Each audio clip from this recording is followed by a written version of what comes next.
సంక్రాంతి పండుగకు సొంతూళ్లకు వెళ్లేందుకు తెలుగు రాష్ట్రాల ప్రజలు ఇప్పటి నుంచే సిద్ధమవుతున్నారు. అయితే ప్రయాణానికి మాత్రం భారీ ఖర్చు అవ్వడం తప్పడం లేదు. ఆర్టీసీ బస్సుల్లోనూ దాదాపు టికెట్లు దొరకని పరిస్థితి నెలకొంది. ఇప్పుడే విమాన టికెట్ల ధరలకు అమాంత రెక్కలొచ్చాయి. దీంతో పలు ప్రైవేటు బస్సుల యజమానులు అడ్డగోలుగా దోపిడీకి తెరలేపుతున్నారు. సంక్రాంతికి ఎలాగైనా సొంతూళ్లకు చేరుకోవాలనే నేపథ్యంలో ప్రజలు సిద్ధమవుతుండటంతో ఇదే అదునుగా ఛార్జీలను పెంచేస్తున్నారు. సంక్రాంతి పండుగ రద్దీని ప్రైవేటు బస్సు ఆపరేటర్లు సొమ్ము చేసుకుంటున్నారు. వారి పాటికి వారు ఇష్టారాజ్యంగా ఛార్జీలు పెంచేస్తున్నారు. హైదరాబాద్ నుంచి విజయవాడ, విశాఖపట్నం, రాజమహేంద్రవరం వంటి నగరాలకు వెళ్లే రైళ్లలో ఏపీఎస్ఆర్టీసీ బస్సుల్లో టికెట్లు దాదాపు అయిపోయాయి. ప్రత్యేక రైళ్లను, ప్రత్యేక బస్సులను ప్రకటించడంలో రైల్వే శాఖ, రోడ్డు రవాణా సంస్థలు ఇంకా నిర్ణయం తీసుకోలేదు.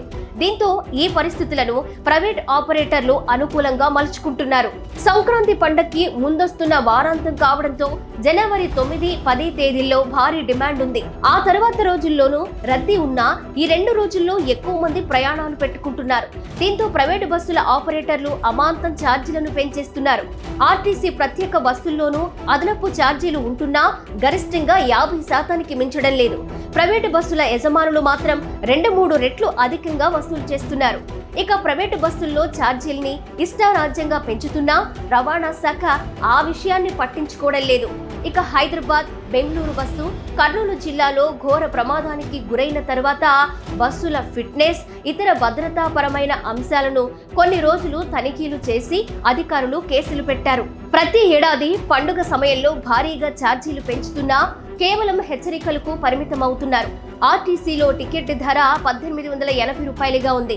ఇక ప్రైవేటు బస్సు 5000 నుంచి 5999 రూపాయలుగా ఉంది.